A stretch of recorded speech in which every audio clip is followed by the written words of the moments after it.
Hi, I'm Leon Lovelace, and this is Unstoppable Force.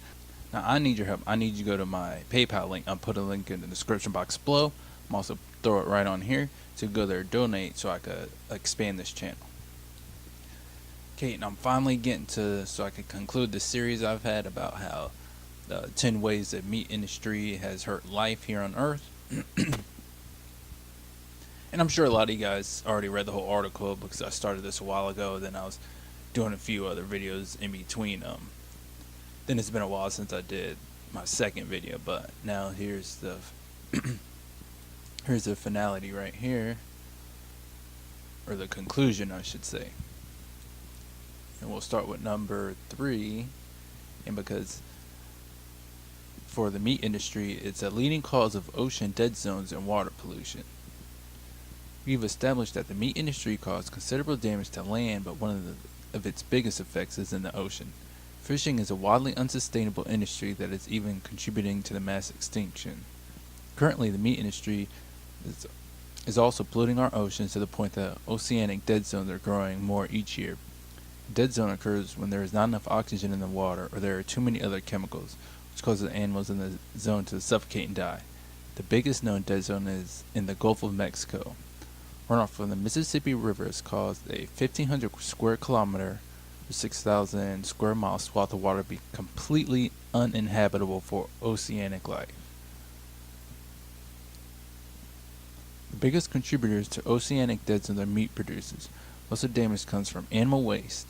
Each year, livestock produce 130 times as much waste as humans. Fortunately, waste management practices dump a lot of that into the oceans, which destroys marine biodiversity. Even as that is happening, many sources of water drain solely for livestock production. The water that does remain is constantly polluted due to methane production from animals and improper waste disposal techniques. This directly causes problems for people living in locations where water is gradually becoming polluted by livestock byproducts. And then, since our Earth is around 75% water, oceans are actually a little bit more important than the land, but since we're land creatures, we view the land as being more important than the water. But since there's a lot more life in the oceans, that's a really important part of the Earth's biodiversity. And one thing that we could be able to see is, as these dead zones get more and more expanded and more problematic, some bird species that live on land sometime and then go out in the ocean and need the ocean for survival, those species may die out, and of course that's going to affect other species that rely on that for food or for shelter or for some important reason. So that could just be a trickle effect, as a trickle effect that we can see. I'll skip down a little bit. Current models show that at the rate at which oceans are degrading, we may see oceans with almost no fish by 2048. Seafood would be a thing of the past, along with the wonderful biodiversity that we now see. And then we'll go to number 2. It's one of the leading causes of mass extinction. Earth is losing species at an alarming rate. Even given conservative estimates of species loss, the planet is experiencing the worst mass extinction in the past 65 million years. Currently, the extinction rate for species is 100 times faster than we would expect from natural models. This is without a doubt being caused by humans, but many factors play into this alarming reality. One of the leading causes is animal agriculture.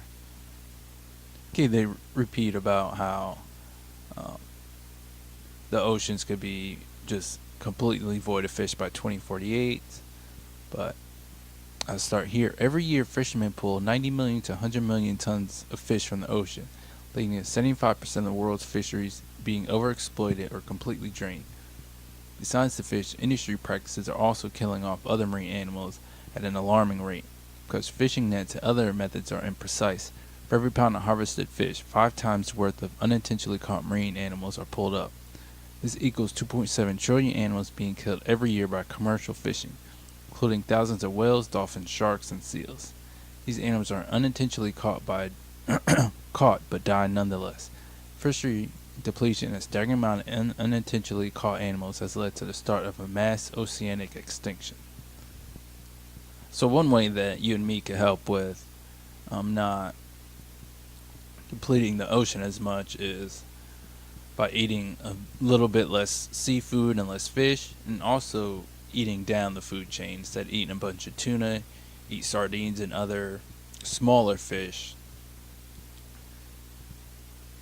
because there's going to be a lot more numbers of those smaller fish that are consumed by larger fish, and the ocean can replenish, or I should say nature can replenish those small fish species a lot easier than they can the large fish species, because as you go up the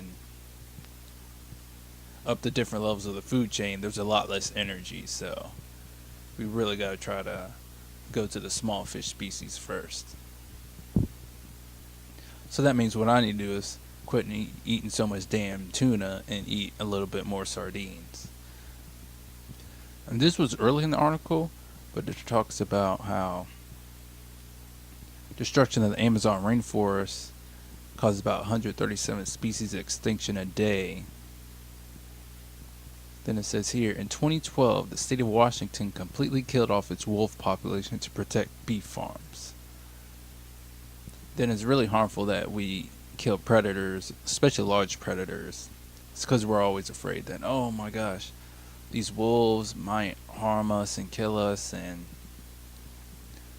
I think mostly in the Midwest and the western states where all these big ranchers are and have these big cattle ranches, I think the most thing that people are worried about is that these wolves will eat up a bunch of their cattle. But instead of having the government let all these ranchers kill all these wolves, what the government should do is say, you know what, we're just going to pay for all these cattle that these wolves eat up. So yeah, maybe you'll have less cattle, so it's going to hurt your sales in a way, but we could just give you the same amount of profits that you normally get from, say, 20 of your cattle get eaten by wolves a year. We could just give you that money as a subsidy, because wolves are really important to make sure that a lot of the large herbivores stay at a healthy level. So large predators need a lot of land, so it's a good way to make sure that an ecosystem is healthy, that you got to make sure ecosystem stays intact for large predators. Alright, and here it is, the last one, and number one is that it massively contributes to global warming.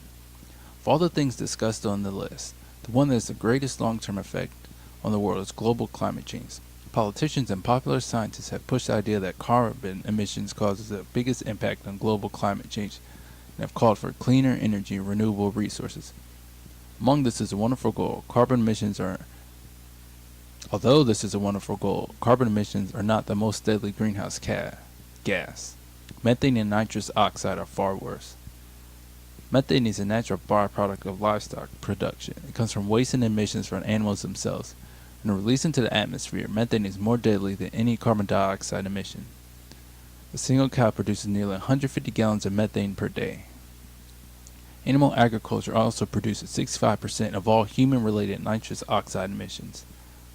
The damage that nitrous oxide causes is not well known to the public, but it has 296 times the global warming potential of carbon dioxide.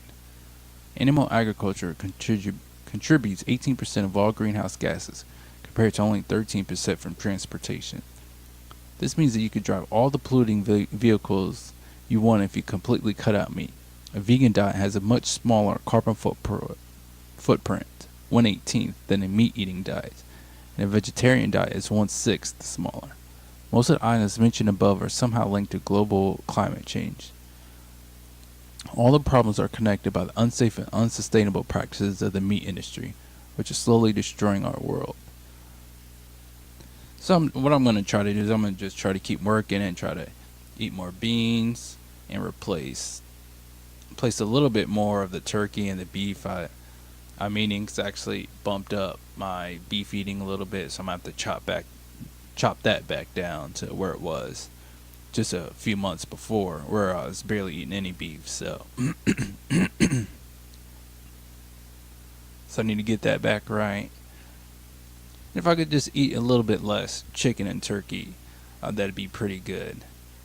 I still eat some eggs because it's hard for me to give up, just 100% of the chicken, turkey, and eggs I eat. But if I could just substitute some more beans with some of that turkey and chicken, then that'll help out a lot.